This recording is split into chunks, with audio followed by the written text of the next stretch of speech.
ಒಂದಷ್ಟು ವಿಷಯ ಇದೆ ನಮ್ಮ ಆ್ಯಕ್ಚುಲಿ ಟಾಪಿಕ್ ಶುರು ಮಾಡೋದಕ್ಕಿಂತ ಮುಂಚೆ ಇದನ್ನು ತಿಳ್ಕೊಂಡು ಅಲ್ಲಿ ಹೋಗಬೇಕಾಗತ್ತೆ. ಮೊದಲನೇ ವಿಷಯ ಒಂದು physical quantity. Things that can be measured are physical quantities.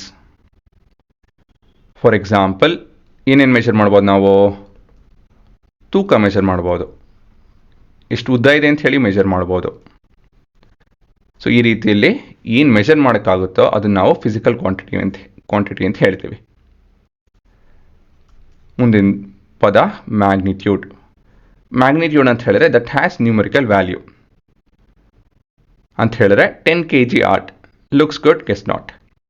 ಈ ಸ್ಟೇಟ್ಮೆಂಟಲ್ಲಿ ಲುಕ್ಸ್ ಗುಡ್ ಗೆಸ್ ನಾಟ್ ಅಂತ ಹೇಳೋದು ಒಪಿನಿಯನ್ ಅಂತ ಹೇಳಿದ್ರೆ ವ್ಯಕ್ತಿ ಮೇಲೆ ಅದು ಡಿಪೆಂಡು, ವ್ಯಕ್ತಿ ಮೇಲೆ ಹೋಗುತ್ತೆ ಅದು ಅಲ್ವಾ. ಒಬ್ಬೊಬ್ರಿಗೆ ಇಷ್ಟ ಆಗ್ಬೋದು ಆ ಆರ್ಟು, ಮತ್ತೊಬ್ರಿಗೆ ಇಷ್ಟ ಆಗದೇ ಇರಬಹುದು. ಆದರೆ ನೀವೇನೇ ಮಾಡಿದ್ರು 10 kg art is an art. ಇದ್ರ ಮಾಸು ವ್ಯತ್ಯಾಸ ಆಗಲ್ಲ.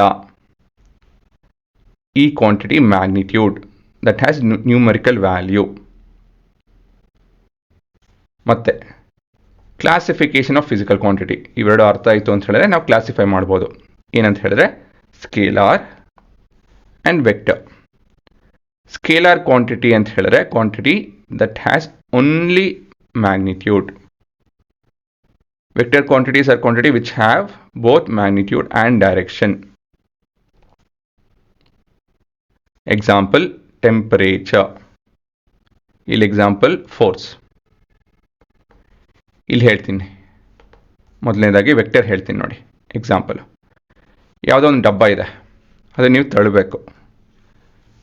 ಏನಂತ ಹೇಳಿದ್ರೆ ಅದು ಈ ಜಾಗದಿಂದ ಈ ಜಾಗಕ್ಕೆ ಹೋಗಬೇಕು. ಇವಾಗ ತಳ್ಳೋದು ಅಂತ ಹೇಳಿದ್ರೆ ನಾವು ಇದೊಂದು ಸ್ವಲ್ಪ ದೊಡ್ಡ ಡಬ್ಬ ಇದು,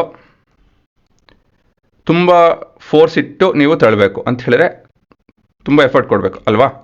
ಸುಮ್ಮನೆ ಹಾಗೆ ತಳ್ಳೋದಕ್ಕಾಗಲ್ಲ.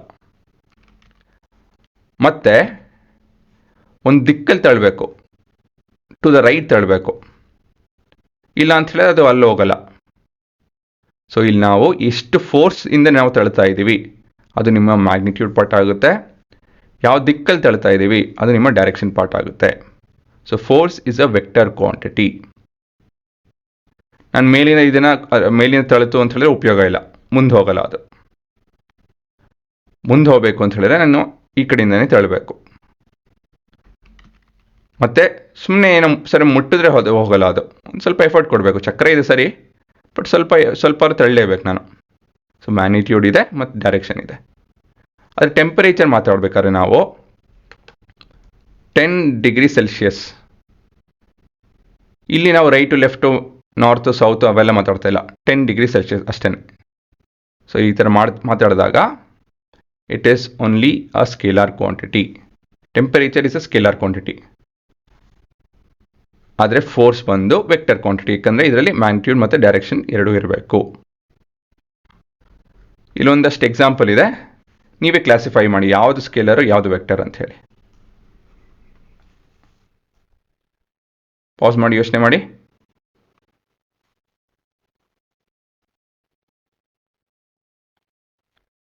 Ten kg distance along north ಅಂತ ಹೇಳೋದು ಒಂದು ದಿಕ್ಕದು. ಹಾಗಾಗಿ this is a vector quantity. ಒಂದು ಪರ್ಟಿಕ್ಯುಲರ್ ದಿಕ್ಕಲ್ಲಿ 10 ಕಿಲೋಮೀಟರ್ ಅಂತ ಹೇಳ್ತಾರೆ. So it's a vector quantity. The number 63 is a scalar quantity. ಬೇಕಂತ ಹೇಳಿದ್ರೆ ಬರೀ 63 ಅಂತ ಹೇಳಿ ಒಂದು ನಂಬರ್ ಅಷ್ಟೇ, ಅದು ಬಿಟ್ಟು ಇನ್ನೇನು ಇಲ್ಲ. So it is a scalar quantity. A force of 30 Newton pulling down. ಇಲ್ಲಿ 30 ನ್ಯೂಟನ್ ಅಂತ ಹೇಳಿ ಮ್ಯಾಗ್ನಿಟ್ಯೂಡ್ ಪಾರ್ಟು, ಪುಲ್ಲಿಂಗ್ ಡೌನ್ ಅಂತ ಹೇಳೋದು ಡೈರೆಕ್ಷನ್ ಪಾರ್ಟು. ಹಾಗಾಗಿ ಇದೊಂದು ವೆಕ್ಟರ್ ಕ್ವಾಂಟಿಟಿ. 21.5 kilometre run. ಇಲ್ಲಿ ಎಲ್ಲಿಂದ ಶುರು ಆಗುತ್ತೆ, ಏನು ಕತೆ, ಯಾವುದಕ್ಕೂ ಏನು ಕೊಟ್ಟಿಲ್ಲ. ಹಾಗಾಗಿ this is a scalar quantity. ಹುಡುಗರ ಇವೆಲ್ಲ ಮುಖ್ಯ, ಇದನ್ನೆಲ್ಲ ಬರ್ಕೊಳ್ಳೇಬೇಕು. ಸೊ ಪಾಸ್ ಮಾಡಿಕೊಂಡು ಬರ್ಕೊಳ್ಳಿ.